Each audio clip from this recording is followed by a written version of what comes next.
স্ত্রী আবরা ইমরাত খান ইকরার মৃত্যুকে কেন্দ্র করে সামাজিক মাধ্যমে একটি দীর্ঘ ও চাঞ্চল্যকর পোস্ট দিয়েছেন আলোচিত অভিনেতা জাহের আলভী। ইকরার মৃত্যুর রহস্য উদ্ঘাটনে বেশ কিছু তথ্য প্রকাশ করেছেন তিনি। তার দাবি, অন্যায়ভাবে ভাসানো হচ্ছে আলভীকে। শুধু তাই নয়, প্রয়াত স্ত্রীকে নিয়ে বিস্ফোরক দাবি করেছেন এই অভিনেতা। শুক্রবার মধ্যরাতে পোস্টটি দেন আলভী। পোস্টে আলভী বাসার সিসিটিভি ফুটেজকে এই ঘটনার অন্যতম আলামত হিসেবে উল্লেখ করেছেন। জানান, মিরপুরের বাসার ড্রয়িং রুমের সিসিটিভি ক্যামেরার নিয়ন্ত্রণ সম্পূর্ণভাবে ইকরার ফোনে ছিল এবং সেই ফোন বর্তমানে পুলিশের হেফাজতে রয়েছে। আলভী আরো জানান, 25 থেকে 27 ফেব্রুয়ারি পর্যন্ত তার অনুপস্থিতিতে বাসায় ইকরার বন্ধুবান্ধবদের যাতায়াত ছিল এবং সেখানে মাদক সেবনের আসর বসেছিল, যার প্রমাণ সিসিটিভি ফুটেজে রয়েছে।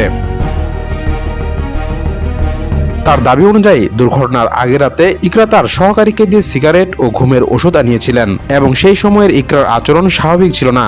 আলভী লেখেন, গত 25 ও 26 তারিখ শুধু বান্ধবী এবং 27 তারিখ 2 জন বান্ধবী ও একজন ছেলে বন্ধু বাসায় এসেছে এবং মধ্যরাত পর্যন্ত ছিল।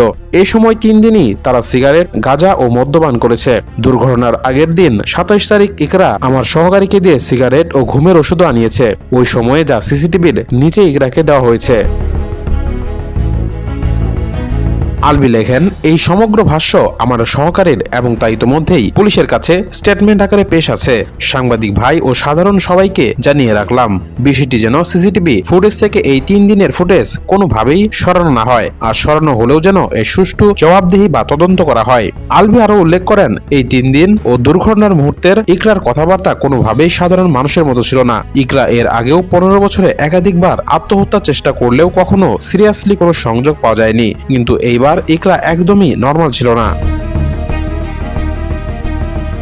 এছাড়াও আলভীর দাবি, আগের রাতে মদ্যপান ও ড্রাগস সেবন করতে পারেন ইকরা, তাই পোস্টমর্টেম রিপোর্টে কি আসবে তা যেন পরিবর্তন না হয় সেদিকেও একটু নজর রাখার জন্য অনুরোধ করেন অভিনেতা।